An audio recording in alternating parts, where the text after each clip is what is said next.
right, here we go. Today we have one of the most successful magicians of all time, Penn Jillette of the legendary duo Penn and Teller, who have had the longest running headline act in Las Vegas history. Welcome to Vlad TV. Take that, Sinatra. Yeah. Well, and you're actually promoting your new book, Felony Juggler. Yeah. I'm talking about a new book, yeah. I write books all the time while we're doing our little magic show. I bang out a book now and again. Well, it's your first time here. I want to talk about your whole story.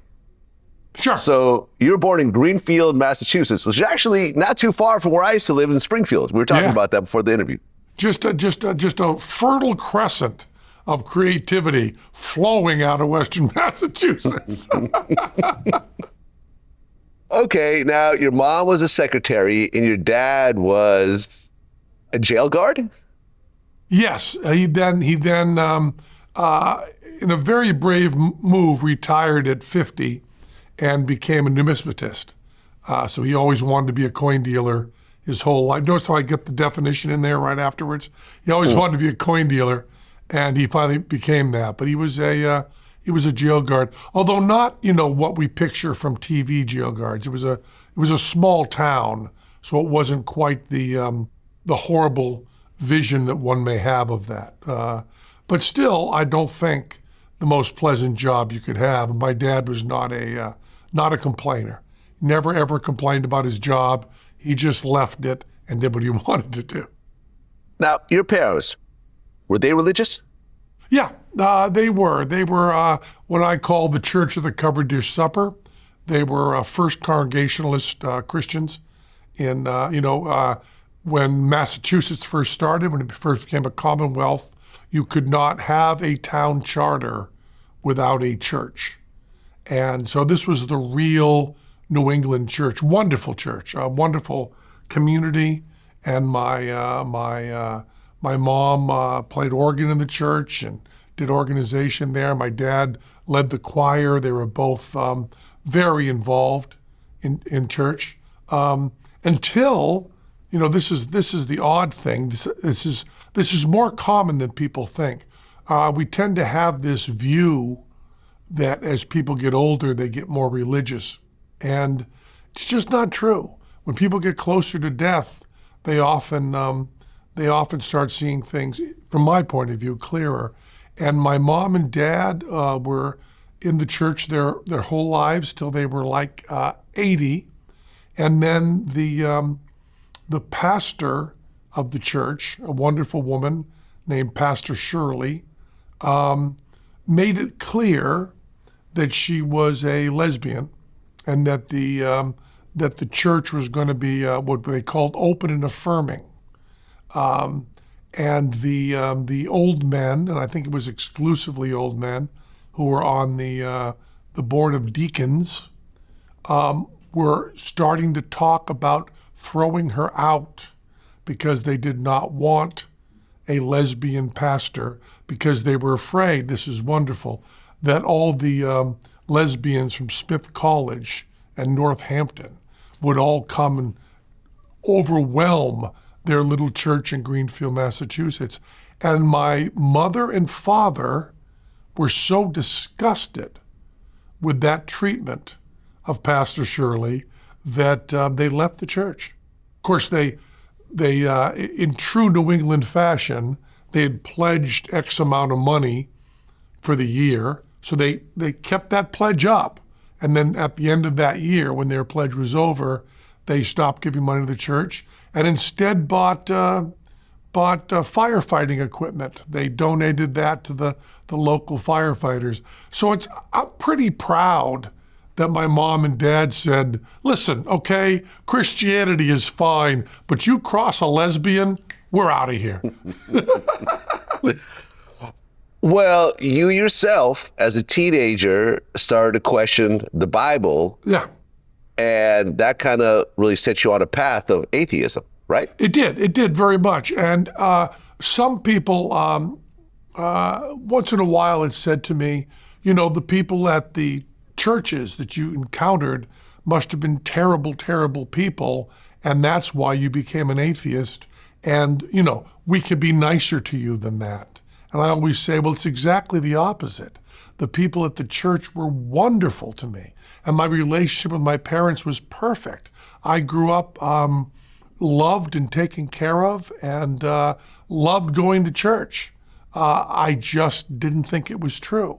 And that is not the stereotypical atheist. You're usually thinking of exploding with anger somehow and being treated badly, especially in the cliche of the Catholic Church with child abuse. You think about that kind of running away, which incidentally, statistically, doesn't lead to running away. It deals with a kind of shame that often keeps people in the church. But I had a wonderful minister who suggested, when I was younger, I read the Bible, and I did, and said, wow, I don't like this.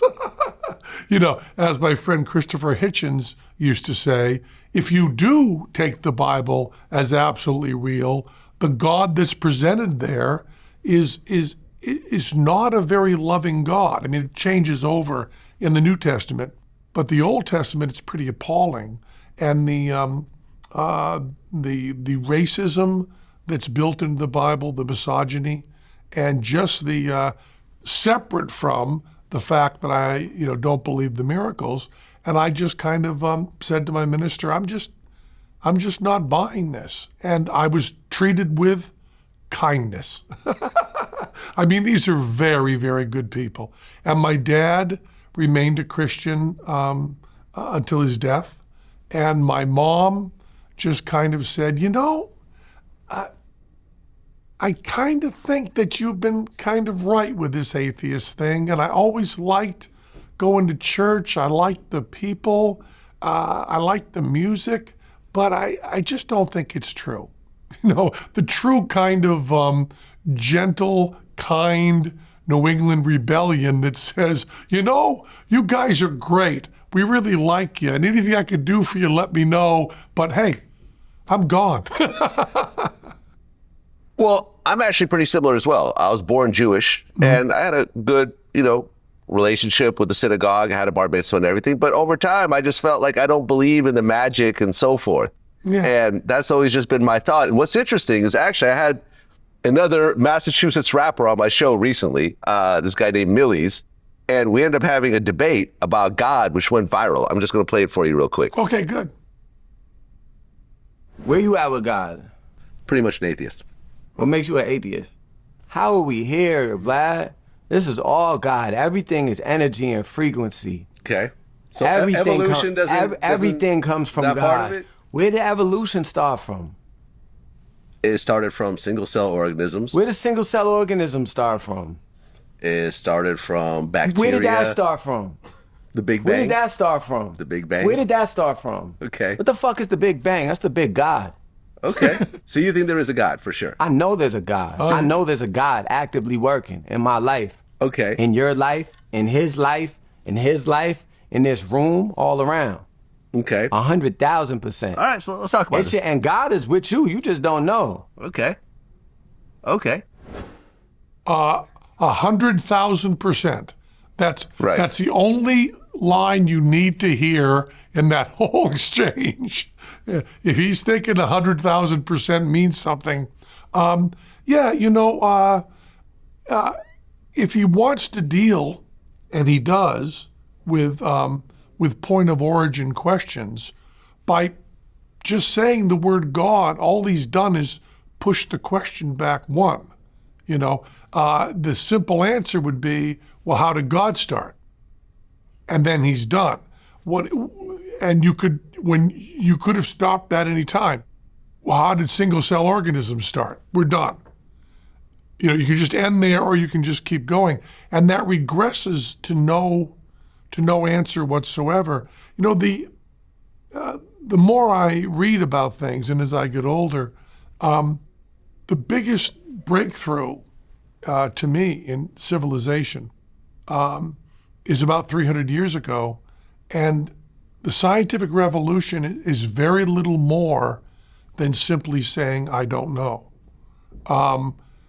Kings, religious figures throughout history have never said those three words, I don't know.